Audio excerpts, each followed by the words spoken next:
Els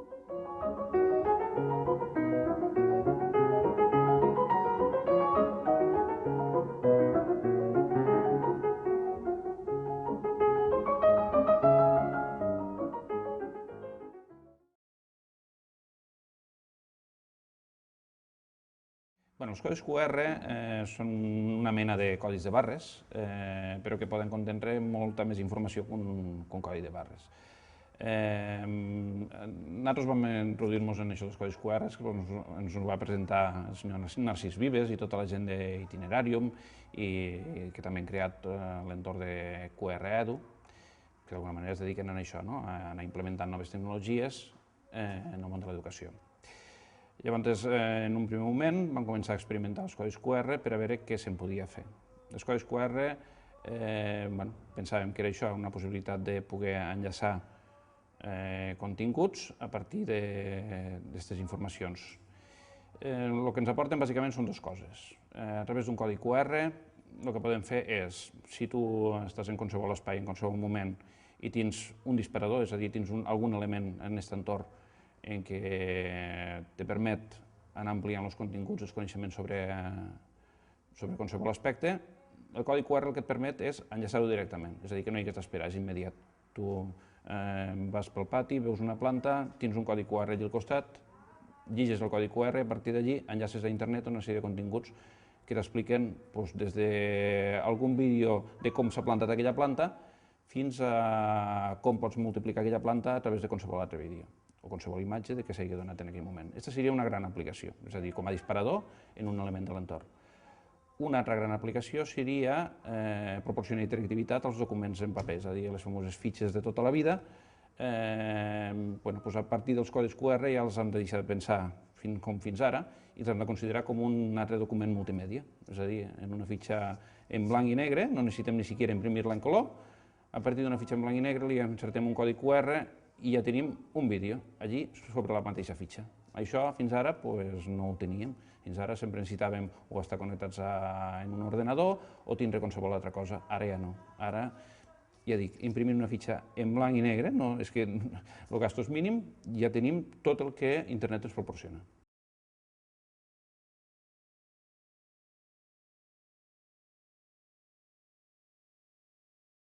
Jo penso que el més important per utilitzar un codi QR és, primer que res, tindre imaginació, és a dir, és imaginar una mica què poden fer aquests codis QR i per a què ens serviran. A partir d'aquí, evidentment, en imaginació no n'hi ha prou, sinó que ens falta una tecnologia. Per a aquesta tecnologia hem de tindre en compte que un codi QR el llig un telèfon mòbil, i clar, tot el que suposa l'utilització d'un telèfon mòbil en les escoles. Sembla que fins ara no és que haguéssim anat en massa bon camí. Els mòbils, encara l'ús dels mòbils a les escoles és un tema una mica per resoldre i pot ser que molts comencem a plantejar molt, és a dir, és una eina més, és una eina pedagògica molt potent, els codis QR ho demostren i pot ser que comencem a plantejar-nos com utilitzar-los. Després, un altre aspecte que també és important tenir en compte és que, clar, hem de tindre en compte l'elaboració de pàgines web. És a dir, els telèfons mòbils no llegeixen pàgines web per la senzilla raó que els telèfons mòbils són molt més estrets que una pantalla d'ordinador, en la qual el que necessitem és elaborar pàgines que siguin molt més estretes i que les poguéssim llegir ràpidament, és a dir, imatges molt més grosses, aquest tipus de temes. No són coses tecnològicament gaire complicades, és com elaborar una pàgina web pràcticament. Però, clar, tenint en compte que aquella pàgina web la llegirà un mòbil.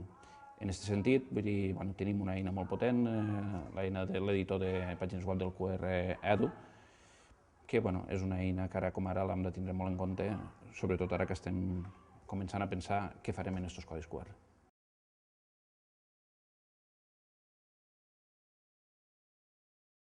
Nosaltres, quan vam començar a utilitzar els codis QR, com en qualsevol tecnologia, vas intentant fer les primeres experiències i provar a veure què en surt d'això.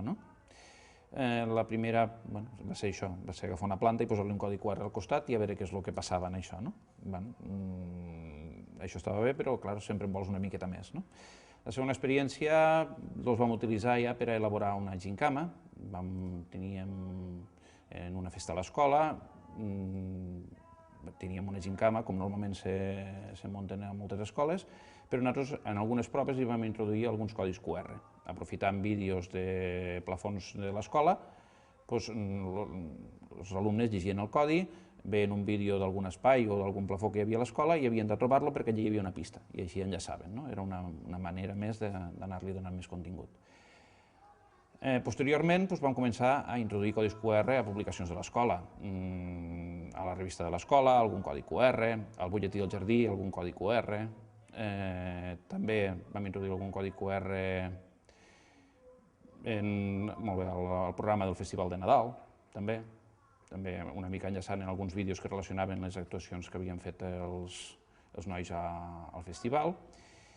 I ja posteriorment hem començat a anar muntant un espai web més o menys elaborat, dedicat en aquest cas a jardineria, per a poder crear claus dicotòmiques per a descobrir algun vegetal, tindre un remanent de tots els vídeos i feines que fem a l'escola i aquest tipus d'activitats.